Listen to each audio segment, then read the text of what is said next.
গঞ্জের পাকুন দিয়ে একটা বড় জামাত মেহমানদের খাবারের পর প্লেট ধোয়ার কাজে বিনা শ্রমে বিনা পারিশ্রমিকে আল্লাহর জন্য খেদমত আঞ্জাম দিত।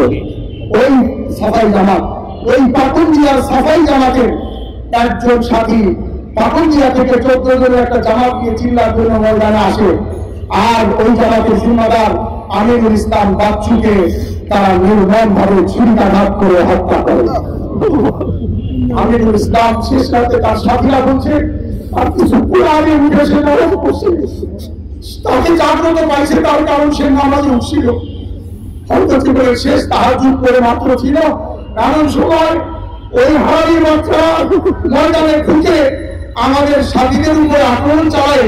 তার মধ্যে কয়েকজন সাথী পেট কেটে ফেলে, ময়দানের বাচ্চাদেরকে হাফেজ করা হেফজ করায়, হাফেজ বানায় এবং ইস্তেমার সময় মুরব্বীদের আসতে দেরি হলে যে ইমামতি করে হাফেজ উসমান ময়দানের শিক্ষক আমার সহপাঠী হাফেজ উসমানকে শুধুমাত্র অপরাধ সে আলিম কেন, ওলামা পক্ষে কেন, মাদ্রাসায় কেন, তার আঘাত করে তার মাথা ফাটায় এবং তাকে গুরুতর আহত করে এখনো সে হাসপাতালের বিছানায় কাতরাচ্ছে। আমরা তাদের রক্ত দেখেছি, কিন্তু আমাদের গায়ে তো রক্ত ঝরেনি, এগুলোর ব্যাখ্যাটা আমরা বুঝতে পারবো না। তারা সাউদিয়ানি বাহিনী, এরা কত ক্রিমিনাল গাড়ি, এরা লাশ নিয়ে ব্যবসা করছে, এরা মদ ব্যবসায়ী চেয়ে খারাপ, এরা সদর খানের জুতা চোরের চেয়ে খারাপ, এরা পেশাব দেহ বিক্রি করে যারা প্রতিবাদিনী করে এদের কাজগুলি তার চেয়েও খারাপ। তার কারণ এরা যে কাজ করছে ধরে দেওয়ার পরে লাশটাকে আত্মীয় সেজে লাশ দূর করে করতে চায় আর প্রকাশ করে যেটা আমাদের সাথী, ভিন্ন রাজনীতি যেটা আমাদের সাথী। পরবর্তীতে জানা গেল বগুড়ার এক সাথী আমাদের সুরেন্দ্রদারই সাথী তাজুল ইসলাম ভাই, তাকে গোড়া কেটে হত্যা করা হয়। তার ভাইরা সাক্ষী দেয় গতকালকে আসরের পরে বগুড়াতে তার জানাজা হয় এবং ওই জানাজাতে তার ভাইরা সাক্ষী দেয় যে আমার ভাই সুরেন্দ্রদারের সাথী, তার ছোট ছোট বাচ্চারা ওই জানাজার নামাজের সময়কে তার কান্নার কারণে যে হৃদয় বিদারক অবস্থা হয় তা আমার পক্ষে ভাষায় প্রকাশ করা সম্ভব না। আমরা ওই সকল শহীদ ভাইদের মর্যাদা আল্লাহ পাকের কাছে উন্নত হওয়ার কামনায় হাসপাতালের বিছানায় কাতরাচ্ছে। ময়ূরপুর ঢাকা মেডিকেলে 3 জন, আলামী নামের একটা ছাত্র, তার মাথায় 40 বিড়াল দিয়ে 3 বার কোপ দেওয়া হয়েছে। তো কোপের কারণে খুবই ভাঙছে আর ভিতরে রক্তক্ষরণ হচ্ছে, রক্তক্ষরণের কারণে তার বডি ইনঅ্যাক্টিভ হয়ে গেছে। আমরা তাকে ঢাকা মেডিকেলের 200 নম্বর ওয়ার্ডে দেখতে গেছিলাম, তখন সে ওয়ার্ডে ছিল, এখন সে লাইফ সাপোর্টে চলে গেছে। আমরা আমাদের ওই সকল আহত ভাইদের সহযোগিতা কামনা করি, ওই সকল আহত ভাইদের সুস্থতা কামনা করি, আর শহীদ ভাইদের আত্মা আল্লাহ পাকের কাছে জান্নাতের পাখির মধ্যে উড়ন্ত অবস্থায় মেহমানখানায় থাকে। তাদের পরিবার পরিজন সকল ধৈর্যের সাথে চলতে পারে, আখিরাতের প্রত্যাশায় তারা যাতে ধৈর্য ধারণ করতে পারে, এই প্রত্যাশা করেই আজকে আমরা আমাদের এই সংক্ষিপ্ত প্রতিবাদ ও শহীদ ভাইদের দোয়া মাহফিলকে সমাপ্ত করছি। এখন দোয়া হবে, দোয়া করে আমরা কোনো স্লোগান অথবা কোন রকমের কোন র্যালি বের করবো না, আমরা যার যার গন্তব্যে চলে যাবো। তবে মসজিদ ভিত্তিক আমরা সোচ্চার থাকবো, সচেতন থাকবো। আলা রাসূলিল কারীম قال الله عز وجل أعوذ بالله من الشيطان الرجيم بسم الله الرحمن الرحيم من قتل نفسا بغير نفس أو فساد في الأرض فكأنما قتل الناس جميعا وقال رسول الله صلى الله عليه وسلم لزوال الدنيا أهون على الله من قتل رجل مسلم أو كما قال رسول الله صلى الله عليه وسلم। সম্মানিত উপস্থিতি, আমরা আজকে যে উদ্দেশ্যে এখানে একত্রিত হয়েছি, এদেশে বাতিলপন্থী বহু ক্রেতা পূর্ব থেকে ছিল। গত 8-10 বছর যাবৎ নতুন এক ফেরকার উদয় হয়েছে, যার নাম সাদিয়ানি। শব্দগত ভাবে তাদের বড় মিল রয়েছে, কাদিয়ানি।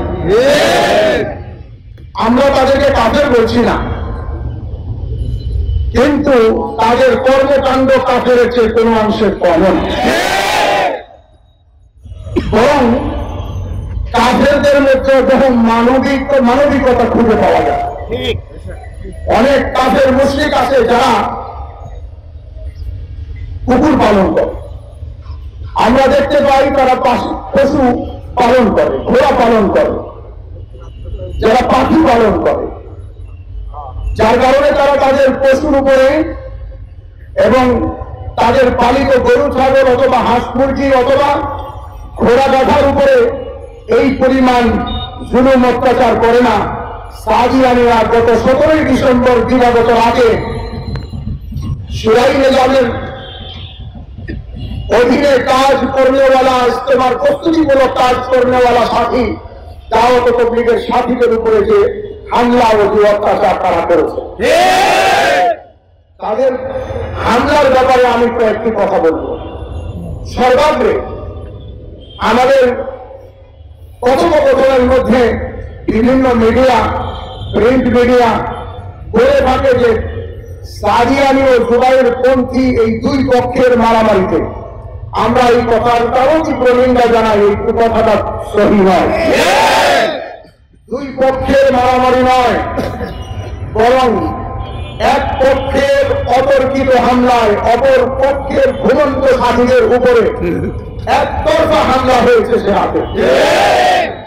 এবং এই কথার জন্য যদি কসম খেতে হয়, তো আমরা এই আসমানের দিকে তাকাই, আসমানের মালিক আল্লাহর কসম খেয়ে বলছি, সে রাতে একতরফা হামলা হয়েছে। আমাদের সাথীরা প্রস্তুতিমূলক ময়দানে অবস্থান করতেছে। আপনাদেরকে আমি আরেকটু পেছন থেকে বলবো, আমরা কেন সে রাতে সেখানে উপস্থিত ছিলাম, আর কেনই বা তারা জোর করে আমাদের সে ময়দানে ঢুকবে। বিগত কিছু বছর যাবত ফিতনা চলতেছিল, কিন্তু সরকারি পর্যায়ের লোকজন এ কথা বুঝতে পারতেছিল যে এই দুই পক্ষের মধ্যে সততা, সত্যিকার নিষ্ঠা এবং আদর্শ এবং শৃঙ্খলা বাহিনী ওলামা পন্থী যারা আছে তারা। আমি আপনাদেরকে এই কথা প্রমাণ বলছি। বর্তমান সরকারের একজন উপদেষ্টা মন্ডলের একজন উপদেষ্টা, আমি নাম বলবো না যেহেতু তিনি বলার সময় নাম উল্লেখ করতে নিষেধ করেছেন, একজন উপদেষ্টা আমাদের সুরাই-এ-নিজামের একজন মুরব্বীকে এই কথা বলেছেন যে আপনারা এই 6 বছর তাদের সাথে চলছেন কি করে। একই কথার অর্থই হল এরা তো মানুষ নয়, এদের সাথে তো চলা যায় না, কারণ প্রশাসনে বুঝে ফেলেছে।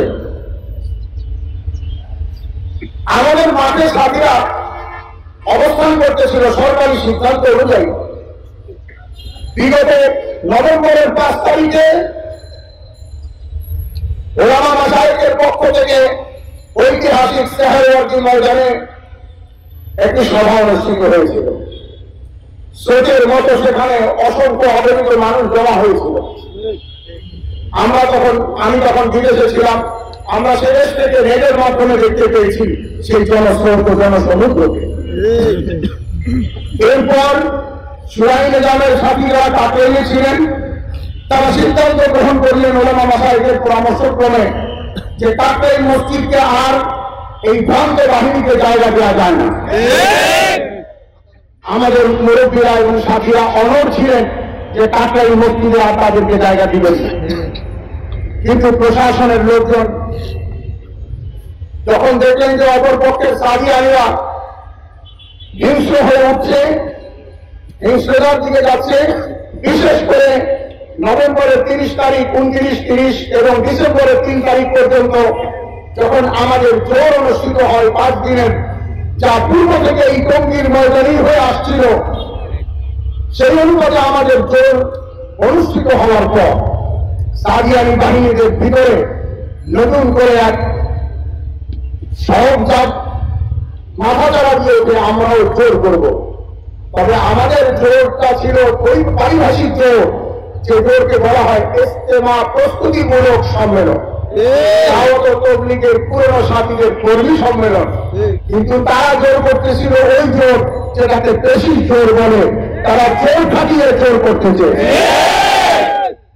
যার কারণে তারা প্রশাসনকে বললো যে আমাদেরকে যদি মাঠ দেওয়া না হয় আর তথাকথিত আমির মৌলানা সাদ হাদাহুল্লাহকে বাংলাদেশে আসার ভিসা দিয়ে আনা হয়, তাহলে আমরা প্রধান উপদেষ্টার বাসভবন ঘেরাও করব।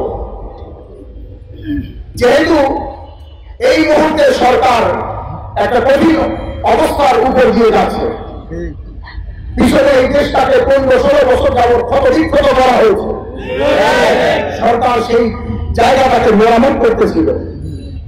এইরকম এক সময় যখন তারা বলতেছে যে আমরা প্রধান উপদেষ্টার বাড়ি ঘেরাও করব, তো সরকার ভয় পায়নি, তবে বিশৃঙ্খলাকে ভয় পেয়েছে, তাদেরকে না। সরকার বিশৃঙ্খলাকে দমানোর জন্য উপদেষ্টা মন্ডলের সাথে যে সরকারি ছাত্র উপদেষ্টা আছে, তাদের সাথে দুইজন সমন্বয়ক, দেশের সকলেই তাদের নাম জানি, একজন সার্জিস আলম আর একজন হলেন হাসানাত আব্দুল্লাহ। এই দুজন সমন্বয়ককে উপদেষ্টা মন্ডলী পাঠালেন সাদি আলীদের সাথে এবং আমাদের মুরব্বীদের সাথে কথা বলার জন্য। 17 তারিখ দিবাগত রাতে রাত 12টার সময় টঙ্গী ময়দানের নদীর পশ্চিম পারে রাস্তার পারে একটি মসজিদ দখলকারী সাদিয়ানি বাহিনী যেখানে অবস্থান করে এখনো অবস্থান করছে, ওইখানে সার্জিস এবং হাসানাত আব্দুল্লাহ যায়। তাদের তথাকথিত দুষ্ট প্রকৃতির মুরব্বী আব্দুল্লাহ মনসুর, মুয়াজ বিন নূর, উসামা ইসলাম এদের সাথে কথাবার্তা বলে, যার ভিডিও ক্লিপ মোবাইলের মধ্যে এখনো ভিডিও ইউটিউবের মধ্যে আসে। তারা তাদেরকে বলে আপনারা কি চান, শুধু রাস্তায় আপনারা প্রতিবন্ধকতা এবং প্রধান উপদেষ্টার ঘেরাও কর্মসূচি আন্দোলন প্রত্যাহার করবেন, এই জন্য আপনাদেরকে কি দাবি আপনাদের বলে। তারা দুটি দাবি উত্থাপন করে। একটি দাবি হল যে আমাদের আমির মৌলানা সাদ সাহেবকে আসার ভিসা দিতে হবে, আর একটি হল টঙ্গীর ময়দানে আমাদেরকে 5 দিনের জোর করতে দিতে হবে। সার্জিস এবং হাসানাত আব্দুল্লাহ এই কথা বললেন যে আচ্ছা ঠিক আছে, সাদ সাহেবের আসার ব্যাপারটা তো এখনো অপরে, কিন্তু এই মুহূর্তে আপনাদের জোর করতে চান 5 দিনের, তাহলে আপনারা ওয়াদা করেন যদি আমরা সুরাই নিজামের মুরব্বীদের সাথে কথা বলে আপনাদেরকে মাঠ দিতে পারি, তাহলে আপনারা 20 থেকে 25 তারিখ 5 দিনের জোর করে মাঠ ছেড়ে দিবেন। এই কথা বলেন, প্রতিশ্রুতি দেন। ইউটিউবে আছে দেখেন, তারা বলে হ্যাঁ আমরা এটার প্রতিশ্রুতি দিচ্ছি। এই দুই সমন্বয়ক তখন তাদেরকে বলেন ঠিক আছে, আমরা তাহলে অপর পক্ষের সাথে আলাপ করি। রাত 12টার সময় সেখান থেকে তারা বের হয়ে কথাবার্তা বলে বের হয়ে কাকরাইল মসজিদে আসে। কাকরাইল মসজিদে ওই রাতে মৌলানা জুবাইর সাহেব, মৌলানা রবিউল হক সাহেব, মৌলানা ওমর ফারুক সাহেব, মৌলানা মামুনুল হক সাহেব, মৌলানা মাহফুজুল হক সাহেব, মৌলানা ফারুক সাহেব, এই সকল বয়োজ্যেষ্ঠ মুরব্বীরা সারা রাত মশওয়ারার কামরাতে বসা ছিল।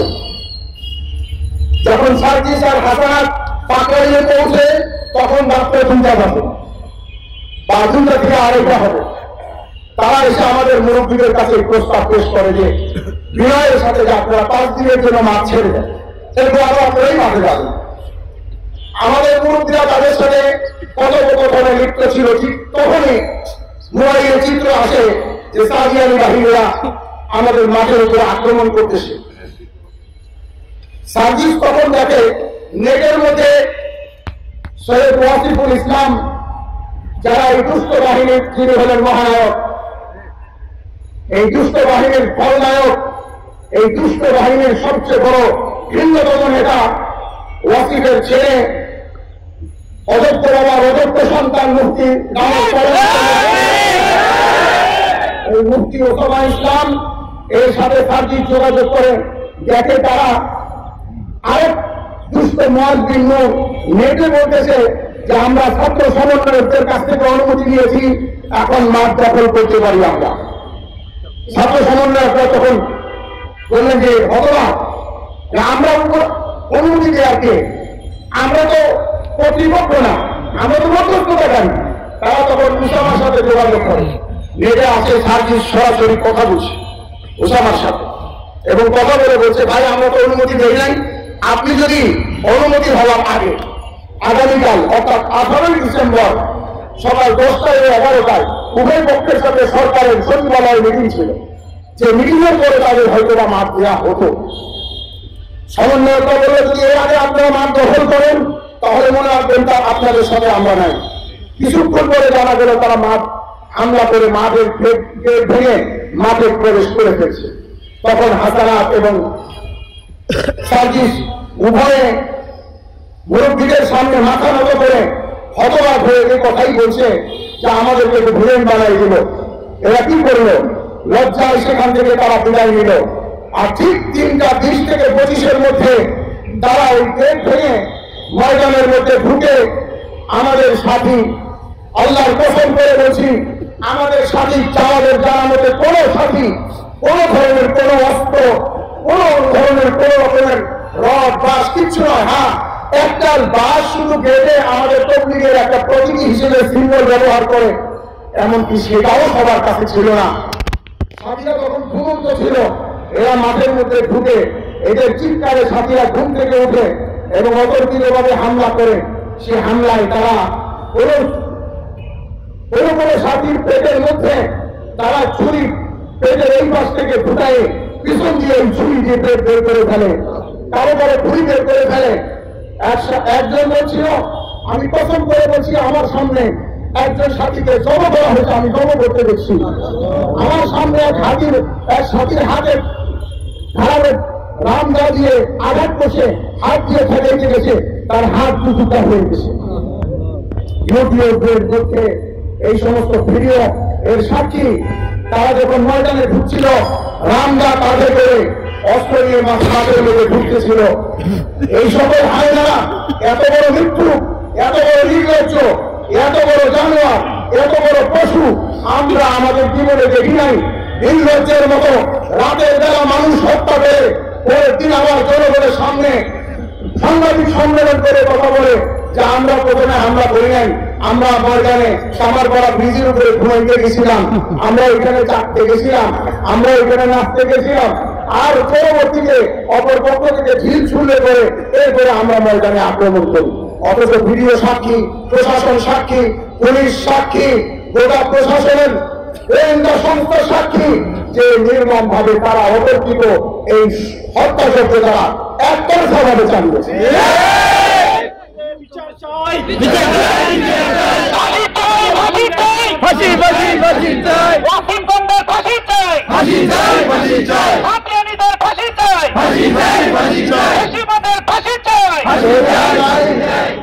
এই হামলায় আমাদের 4 জন সাথী নিশ্চিত মৃত্যু হয়েছে, যেটার লাশ আমরা দেখতে পেয়েছি। যাদের লাশ এত বড় জানোয়ার, এত বড় ধোঁকাবাজ, এত বড় ঠকবাজ, এত বড় প্রতারক, এরা দাড়ি টুপি দিয়ে আমার নবীর দাড়ি টুপির সুন্নতের কলঙ্ক, এরা টুপি মাথায় দিয়ে টুপিওয়ালাদের কলঙ্ক, এরা ইসলাম নামধারী মুসলমানদের কলঙ্ক। এরা ওই রাতের বেলা ঢুকে হামলা করেছে, আর পরের দিন আবার সাংবাদিক সম্মেলন করে এখনো নেটের মধ্যে কথা বলে। অথচ তারা শুধু ওই রাতে ডাকাতি করছে তারা, এরা মাঠে জিনিসপত্র চুরি করে ট্রাক নিয়ে বের হয়ে আমাদের সাথীদের হাতে ধরা পড়েছে, এবং ওই ট্রাকের গোটা মাল কাকের মসজিদে খোলার কসম থেকে ভিতরে এখনো করে আছে। এরা আমাদের সাথীদের উপরে কিরকম হামলা করেছে আমরা এটা এখানে ভাষায় প্রকাশ করতে পারবো না। এরা চাইনিজ কুড়াল দিয়ে একজনের মাথায় আঘাত করছে। একটা জানোয়ার, একটা কুকুরকে একবার বাড়ি দিয়ে যদি রক্তাক্ত হয়, দ্বিতীয়বার তাকে আঘাত করতে মানুষ চিন্তা করে। তারা মাথায় বাড়ি দেওয়ার পরে যখন মাথা ফেটে রক্ত ফিরতি দিয়ে বের হচ্ছে, তখন ইচ্ছাকৃত ভাবে বাস দিয়ে ওই জায়গায় আবার আঘাত করছে। এই সাক্ষীটা যদি আমাদেরকেও কিন্তু হয়তো বা সংগ্রহ রাখতো, আমার কাছে মেঘে আসে এই সাক্ষীটাও দিচ্ছেন একজন প্রেম সাপ পরিহিত একজন লোক, যে ওইখানে ঘটনাক্রমে কালক্রমে ওইখানে ছিলেন কোন এক কারণে, সেই কথা সাক্ষী দিচ্ছে যে আমার সামনে ঘটনা ঘটছে, আমি বলছি। আমরা বলতে চাই যে আমরা বিশৃঙ্খলা করবো না, আমরা শান্তি শৃঙ্খলা দেশ দেখতে চাই, কিন্তু শান্তি শৃঙ্খলাকে ভঙ্গকারী এই সাদিয়ানি বাহিনী থেকে মুক্ত করতে চাই। যারা এই বর্তমান সরকারের স্থিতিশীল অবস্থাকে নষ্ট করার, অস্থিতিশীল অবস্থা সৃষ্টি করার যারা চক্রান্ত করছে, ওই সকল চক্রান্তকারীদের বীজ হিসেবে, মধ্যস্থতাকারী হিসেবে যারা ব্যবহার হচ্ছে, তার মধ্যে প্রধান বাহিনী হলো সাদিয়ানি বাহিনী। তার একটা প্রমাণ হলো, আপনারা আপনাদের মোবাইল থেকে আজকে চেক করবেন, বাংলাদেশ আওয়ামী লীগ এর ভেরিফাইড পেজ থেকে তাদের খুব সমর্থন জানানো হচ্ছে।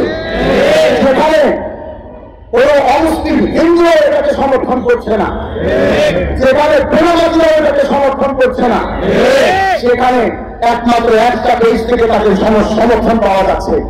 এটা পূর্বাভাস ছিল, কিন্তু এই কথাটা আরেকটু স্পষ্ট হলো যখন আমরা এর প্রমাণ পেলাম যে ফেলতা বলেন একজন সাংবাদিক এবং নয়া দিগন্তের একটা প্রতিবেদন বাংলাদেশ গোয়েন্দা সংস্থার একজন নাম প্রকাশ না করার সংস্থার একজন সদস্য তাদের গোটা রহস্যটাকে ফাঁস করে দিচ্ছে। আমি আপনাদেরকে সেই অংশটুকু শুধুমাত্র শোনাবো, আপনারা আপনাদের মোবাইল থেকে পড়ে শুনে নিতে পারবেন আমি জানি, তবুও আমি একটু শোনাবো যে আসলে এরা কারা, আপনারা এখান থেকে একটু মাত্র শুনেন।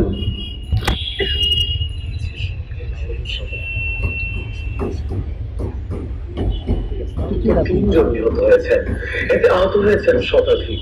দেশের সার্বিক পরিস্থিতি অস্থিতিশীল করে তুলতে বড় ধরনের সংঘাতের পরিকল্পনায় তৃতীয় শক্তি সক্রিয় হয়ে উঠেছে বলে জানিয়েছেন একাধিক গোয়েন্দা সংস্থা। ওই সূত্র মতে মুসলিমদের দুই পক্ষের দ্বন্দ্বের সুযোগ নিয়ে বিশ্ব ইজতেমা ভাঙচুরের পাশাপাশি দেশ জুড়ে অরাজকতা সৃষ্টির পরিকল্পনা করছে দেশি বিদেশি চক্র।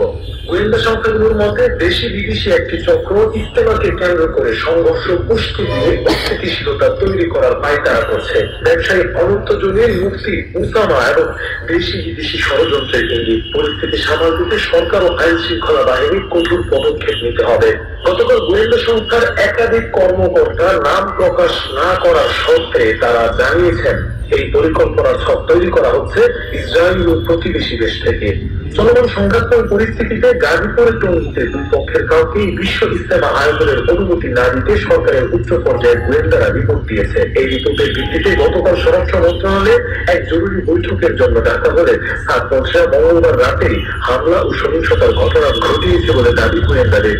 গতকালকেই ইজতেমা মাঠ সহ আশপাশের অন্তত 3 কিলোমিটার এলাকা জুড়ে। এই আলোচনা থেকে আমরা এতটুকু বুঝতে পারছি যে আমাদের দেশের গোয়েন্দা সংস্থা তারা এতটা বেকুব নয় যে তারা কোনো কথা তাকিদ করা ছাড়া বলবে। তারা এই কথা ভালো করে জেনে বলেছেন যে এরা ইসরায়েলের চক্রান্ত এবং ভারতের চক্রান্তে পরিচালিত।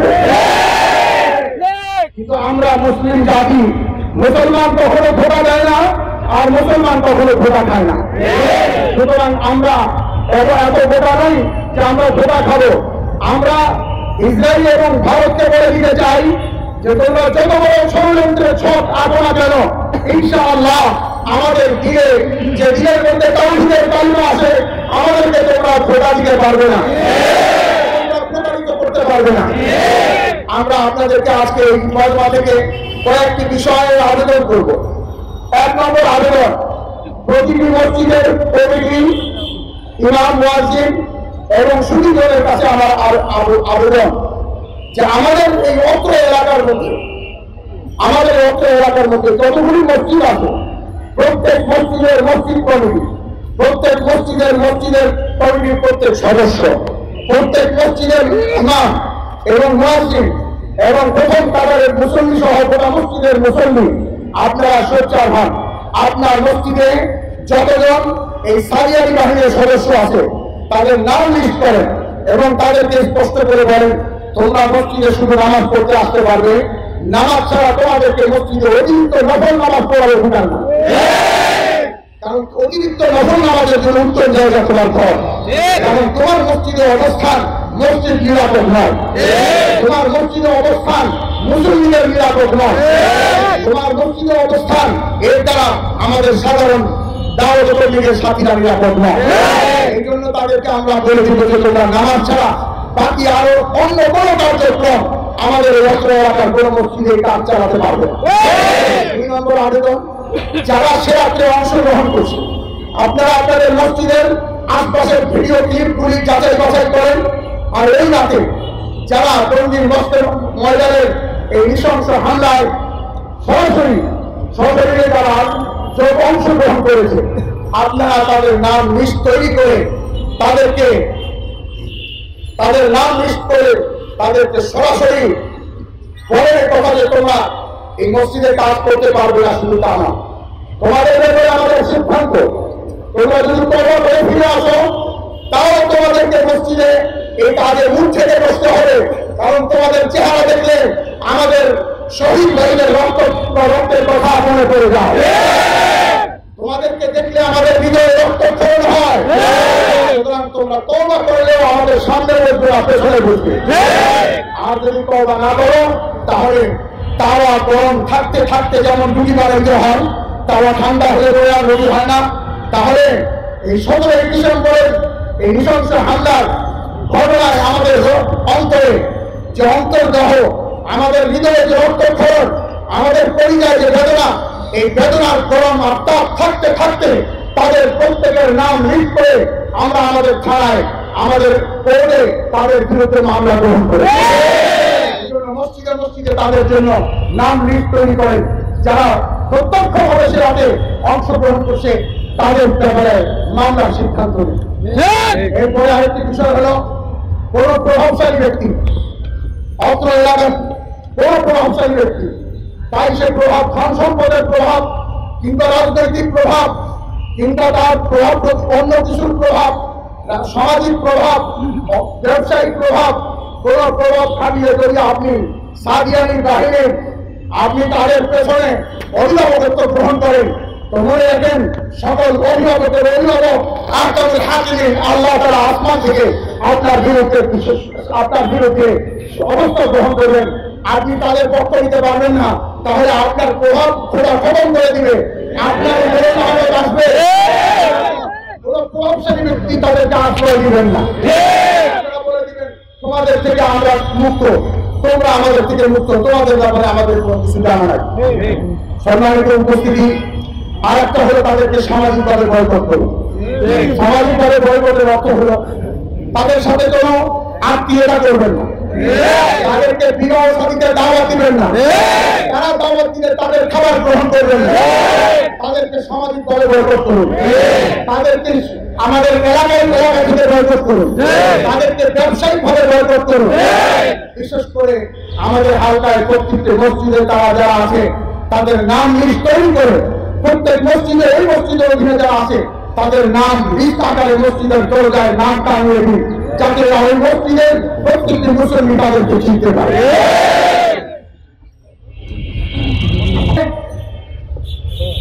সাদিয়ানি পন্থীদের যে সকল নেতারা আছে আমরা তাদেরকে বলতে চাই যে তোমরা ভালো করে জানো হকপন্থীরা তোমাদের গায়ে হাত উঠাবে না, এটাই তোমাদের নিরাপত্তার কারণ। আর এই কারণেই তোমরা খুব ফুলে হাঁটতে পারো।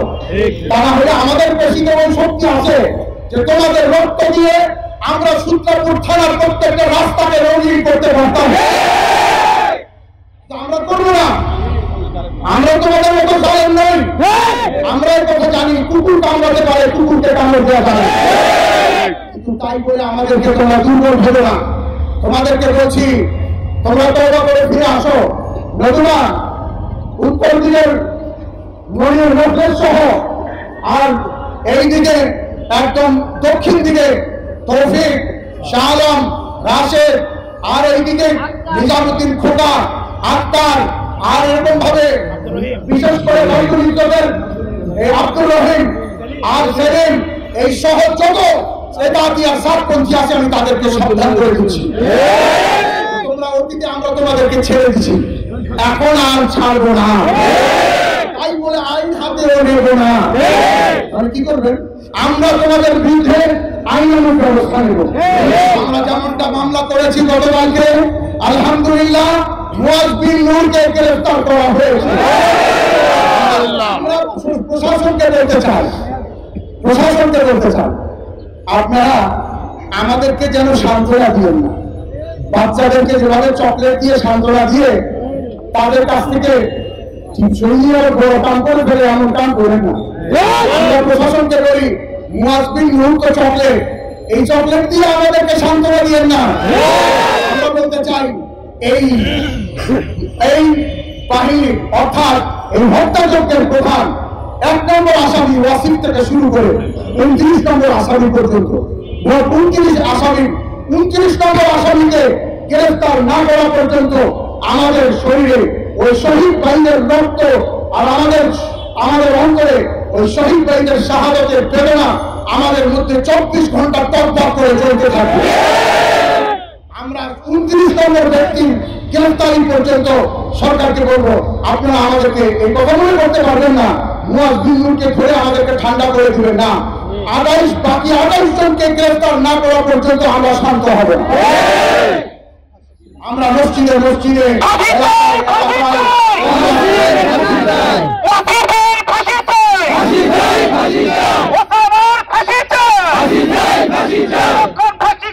হবে না, আমাদের বিক্ষোভ চলবে এবং চলবে।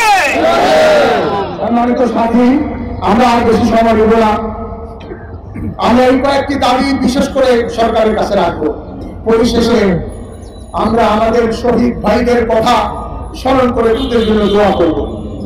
আমাদের এই ভিক্টোরিয়া পার্ক মসজিদ এবং এর সাথে কলতা বাজার সহ যারা আমাদের মরহুম হাজী সিরাজ ভাইয়ের সাথে ফরেন ট্রেডের ক্ষেত্রে থাকতেন তারা জানেন, কিশোরগঞ্জের পাকুন দিয়ে একটা বড় জামাত মেহমানদের খাবারের পর প্লেট ধোয়ার কাজে বিনা পারিশ্রমিকে আল্লাহর জন্য খেদমত আঞ্জাম দিত ওই সাফাই জামাত। ওই পাকুন্দিয়ার সাফাই জামাতের একজন সাথী পাকুন্দিয়া থেকে 14 জনের একটা জামাত নিয়ে চিল্লার জন্য ময়দানে আসে, আর ওই জামাতের জিম্মাদার আমিরুল ইসলাম বাচ্চুকে তারা নির্মম ভাবে ছুরিকাঘাত করে হত্যা করে। আমিরুল ইসলাম শেষ রাতে তার সাথীরা বলছে আর কিছু পুরানে উঠে সে নরক করছে, তাকে জাগ্রত পাইছে তার কারণ সে নামাজে উঠছিল, হয়তো জীবনের শেষ তাহাজ্জুদ করে মাত্র ছিল। কারণ সময় ওই হারারি মাত্রা ময়দানে ঢুকে আমাদের সাথীদের উপরে আক্রমণ চালায়, তার মধ্যে কয়েকজন সাথী পেট কেটে ফেলে, ময়দানের বাচ্চাদেরকে হাফেজ পড়ায়, হাফেজ বানায় এবং ইস্তেমার সময় মুরব্বীদের আসতে দেরি হলে যে ইমামতি করে হাফেজ উসমান, ময়দানের শিক্ষক আমার সহপাঠী হাফেজ উসমানকে শুধুমাত্র অপরাধ সে আলিম কেন, ওলামা পক্ষে কেন, মাদ্রাসায় কেন, তার আঘাত করে তার মাথা ফাটায় এবং তাকে গুরুতর আহত করে এখনো সে হাসপাতালের বিছানায় কাঁপছে। আমরা তাদের রক্ত দেখেছি, কিন্তু আমাদের গায়ে তো রক্ত ঝরেনি, এগুলোর ব্যাখ্যাটা আমরা বুঝতে পারবো না। তারা সাদিয়ানি বাহিনী, এরা কত ভিন্নবাদী, এরা লাশ নিয়ে ব্যবসা করছে, খারাপ, এরা সদর খানের জুতা চোরের চেয়ে খারাপ, এরা দেহ বিক্রি করে যারা প্রতিবাদিনী করে এদের কাজগুলি তার চেয়েও খারাপ। তার কারণ এরা যে কাজ করছে ধরে দেওয়ার পরে লাশটাকে আত্মীয় সেজে লাশ দূর করে করতে চায় আর প্রকাশ করে যেটা আমাদের সাথী, হিন্দু রাজনীতি যেটা আমাদের সাথী। পরবর্তীতে জানা গেল বগুড়ার এক সাথী আমাদের সুরেন্দ্রদারই সাথী তাজুল ইসলাম ভাই, তাকে গোলা কেটে হত্যা করা হয়। তার ভাইরা সাক্ষী দেয়, গতকালকে আসরের পরে বগুড়াতে তার জানাজা হয় এবং ওই জানাজাতে তার ভাইরা সাক্ষী দেয় যে আমার ভাই সুরেন্দ্রদারের সাথী, তার ছোট ছোট বাচ্চারা ওই জানাজার নামাজের সময়কে তার কান্নার কারণে যে হৃদয় বিদারক অবস্থা হয় তা আমার পক্ষে ভাষায় প্রকাশ করা সম্ভব না। আমরা ওই সকল শহীদ ভাইদের মর্যাদা আল্লাহ পাকের কাছে উন্নত হওয়ার কামনায় হাসপাতালের বিছানায় পা পাচ্ছে মৌসুম ঢাকা মেডিকেলে 3 জন, আলামী নামে একটা ছাত্র, তার মাথায় 40 বিড়াল দিয়ে 3বার কোপ দেওয়া হয়েছে। তো কোপের কারণে খুবই ভাঙছে আর ভিতরে রক্তক্ষরণ হয়েছে। রক্তক্ষরণের কারণে তার বডি ইনঅ্যাক্টিভ হয়ে গেছে। আমরা তাকে ঢাকা মেডিকেলের 200 নম্বর ওয়ার্ডে দেখতে গেছিলাম, তখন সে ওয়ার্ডে ছিল, এখন সে লাইফ সাপোর্টে চলে গেছে। আমরা আমাদের ওই সকল আহত ভাইদের সহযোগিতা কামনা করি, ওই সকল আহত ভাইদের সুস্থতা কামনা করি, আর শহীদ ভাইদের আত্মা আল্লাহ পাকের কাছে জান্নাতের পাখির মধ্যে উড়ন্ত অবস্থায় মেহমানখানায় থাকে। তাদের পরিবার পরিজন সবর ধৈর্যের সাথে চলতে পারে, আখিরাতের প্রত্যাশায় তারা যাতে ধৈর্য ধারণ করতে পারে, এই প্রত্যাশা করেই আজকে আমরা আমাদের এই সংক্ষিপ্ত প্রতিবাদ ও শহীদ ভাইদের দোয়া মাহফিলকে সমাপ্ত করছি।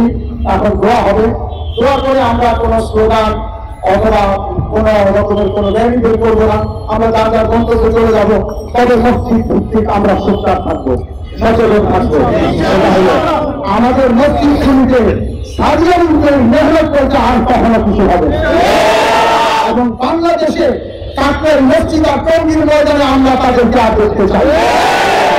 বাংলাদেশে ইজতেমা একবার হোক, 2বার হোক, এক পক্ষেরই হবে। এই জন্য আমাদের ইজতেমা 31শে জানুয়ারি, 1লা ও 2রা ফেব্রুয়ারি, আর কোনো ইজতেমা নাই। বছরের জন্য আর কোনো ইজতেমা নাই।